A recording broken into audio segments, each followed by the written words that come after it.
Violence never wins. Freedom wins. Let's get back to work.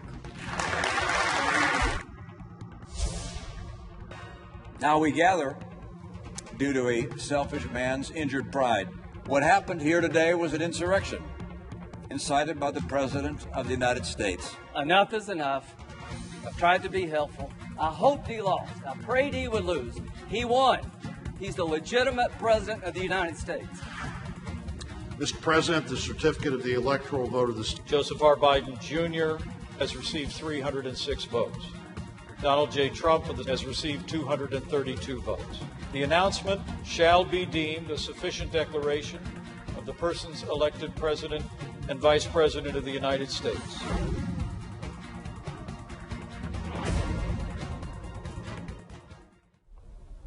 미국 민주주의의 상징이었던 미 의회 의사당이 전쟁이나 테러범이 아닌 자기 국민에 의해서 점거되는 초유의 사태를 맞았었습니다.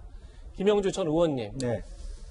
사실 모든 전 세계가 미국의 민주주의를 걱정하는 그런 단계가 왔는데 어떻게 보셨습니까? 사실은 어떻게 보면 우리 전 세계 민주주의의 전범, 가장 모범적인 국가, 따라 배울 나라로 그동안 우리 미국을 알고 있었는데 그야말로 207년 만에 1814년 영국이 말하자면 의사당을 방어한 이후로 2세기 동안, 3세기 동안 거의 없었던 일들이 벌어졌고 공화당 상임위원 조차도 또 바이든 대통령 당선자조차도 반란이다 이렇게 얘기를 규정했습니다. 그것은 단순히 개인의 표현의 자유를 뛰어넘는 시위의 수준을 뛰어넘는 그런 부분이었고요. 그리고 사상자도 많이 났습니다. 이런 부분들을 정말로 많은 미국의 언론인들, 전문가들도 굉장히 미국 스스로의 그동안에 지녀왔던 명예를 실추시키는 그런 부분이었고 어렵사리 어쨌든 펜스 부통령이 공식적인 인준 상하원 합동회의의 어떤 그 발표를 함으로써 1월 20일 날 대통령의 어떤 그 취임은 가능한 것으로 겨우되었습니다만은 어쨌든 공권력 자체가 저렇게 완전 벽을 타고 오르고 유리창을 깨고 하는 과정에서 후퇴되고 총격전이 있었다라고 하는 것. 그다음에 하원 의장의 자리에서 도도하게 좀 시위자들이 앉아 있다는 이런 그 자체가 미국 민주주의의 가장 치욕적인 날로 기억되지 않을까 그렇게 생각이 듭니다. 네.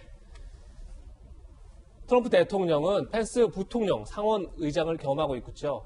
펜스 부통령에게 선거 결과를 바로잡아야 된다 이렇게 그냥 강하게 압박했지만 펜스 부통령은 나에겐 선거인단 투표를 바꿀 권한이 없다 이렇게 주장했습니다. 초유의 폭력 사태의 2인자인 펜스 부통령이 나서서 이 사태를 수습했다. 트럼프 지지자들의 의회 난입 사태를 정리한 1등 공신은 펜스 부통령이다. 이렇게 미 현지 언론들은 전하고 있습니다. 펜스 부통령은 미 의회 시작 전에 나에게 선거인단 투표를 폐기할 권한이 없다. 이렇게 선언하면서 트럼프 대통령의 대선 결과 불복 설득을 거부했습니다. 트럼프의 탄핵 거론, 결국 트럼프 대통령이 계속 대선 불복에 나서자 공화당도 손절하는 그런 분위기입니다. 지금 잔여임기가 2주가 채 남지 않은 그런 상황인데 민주당은 트럼프를 당장 끌어내려야 한다, 탄핵을 해야 한다 이렇게 주장을 하고 있고 공화당 전국위원회조차 이번 사태는 내부 테러다. 근거 없는 음모론에 이용돼 민주주의 공격하는 것은 나라의 수치다. 이렇게 지금 주장하고 있습니다. 조금 전에 말씀드렸던 폼페이오 국무장관 역시 트럼프 대통령의 가장 측근이죠. 무법과 폭동 어디서도 절대 받아들일 수 없다. 조지 W. 부시 전 대통령도 무모한 행동에 소름 끼친다. 이러면서 백악관 참모들도 이딴 사의를 표명하고 있다는 겁니다. 윤태곤 실장님, 지금 미국 민주주의가 굉장히 위기다 이런 얘기도 하고 있지만 어떻게 보면 펜스 부통령, 폼페이오 국무장관 등 측근들이 나서서 이 사태를 오히려 정리하는 그런 또 모습도 보이고 있는 것 같아요. 그러니까 지금 미국 이제 민주당의 주요 인사들이 하고 있는 일이 뭐냐 하면은 폼페이오라든지 NSC 선임 보좌관이라든지 이런 사람들한테 전화해가지고 사표 내지 마라. 예. 당신들이 이제 2주일 동안이라도 국정 공백이 생기면은 정말 나라가 어떻게 될지 모르니까 트럼프의 문제가 아니라 나라를 위해서 사표 내지 마라. 뭐 그런 식으로 하고 있어요. 그럼 전 두 가지가 보이는 게요. 첫 번째로 전 세계의 반응들, 앙젤라 메르켈이고 이제 소구 민주주의 국가들은 정말로 분노하고 통탄하고 이제 위로하는 메시지를 내놓고 있고 약간 권위주의 국가들 있지 않습니까? 러시아나 중국이나 이런 데들은 고소하다. 뭐 니네 민주주의라는 게 과연 이런 거냐. 우리가 차라리 훨씬 낫다. 이런 식으로 이제 고소해하고 있는 거죠.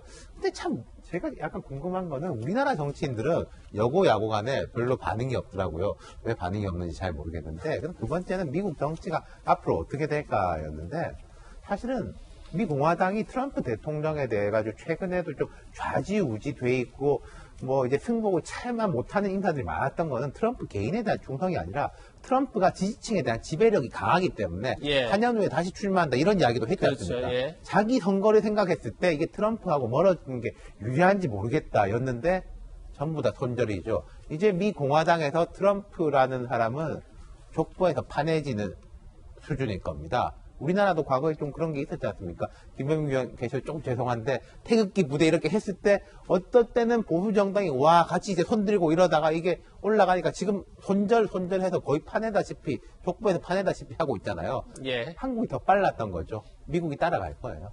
네. 근데 왜 한국 정치인들은 언급을 안 하냐 했는데 송영길 외통위원장께서는 한마디 하셨던 게 뭐냐면 과연 미국이 한국 민주주의를 훈계할 상황인지 모르겠다. 뭐 이런 말씀도 그러니까 그거는 하더라고요. 아까 제가 말했던 서구형과 권위주의형을 두 개로 나눠서 말씀드렸는데 예. 약간 이제 후자에 가까운 이야기였죠. 예, 김병민 의원님. 네. 그래서 뭐 송영길 의원 제가 약간 얘기도 했는데 결국 우리가 어떻게 보면 대통령제가 있는 게 거의 미국과 한국 다 이제 내각제가 많기 때문에 사실 미국을 어떻게 보면 우리가 이제 따라하는 그런 이제 그렇게 민주주의를 배워왔다 이렇게 볼 수 있을 텐데 지금 상황은 굉장히 심각한 것 같아요. 특히나 대통령이 일탈을 주도하고 오히려 시위와 폭력 시위를 부추겼다는 데 문제가 심각한 것 같은데 네. 이 사태 어떻게 보셨습니까? 사실상 저 시위대가 있는 상황 속에서 트럼프 대통령이 굉장히 강력한 선동의 메시지가 있었고 그로부터 이 시위대들이 결국은 의회를 점령하게 되는 과정에 나서게 된 것 아니겠습니까? 단순하게 의회에 이 들어가 있던 부분들을 떠나서 여기에 사람들이 또 사망하게 되는 참담한 일들이 발생하게 됩니다. 아마 트럼프 대통령 법적인 조치에 대한 여러 가지 내용들이 피해가기 어려울 거라 보고요. 지금 우리나라 정치인들이 곧 메시지가 많이 나올 거라고 생각이 되는데 어저께 급박하게 일어났던 일이기 때문에 아마 어느 정도부터 이 미국의 사태를 교훈 삼아서 우리 정치가 가야 될 길들에 대한 얘기를 하게 될 것입니다. 제일 중요한 건 트럼프 대통령이 지난 4년 동안 보여줬던 건 자기 지지층을 결집하고 나라를 절반으로 분열시키면서 상대에 대한 혐오를 선동하게 되는 극단과 분열의 정치의 마지막 끝이 어떻게 드러나는지를 보여줬던 겁니다. 지금 대한민국도 마찬가지고 앞으로 우리 정치가 가야 되는 길이라는 건 과거의 극단적 지지층들을 결집하기 위해서 뭔가 양념에 준하는 발언들을 쏟아냈던 지난 과거에 대한 반성들이 반드시 필요한 상황이 아닐까 싶고요.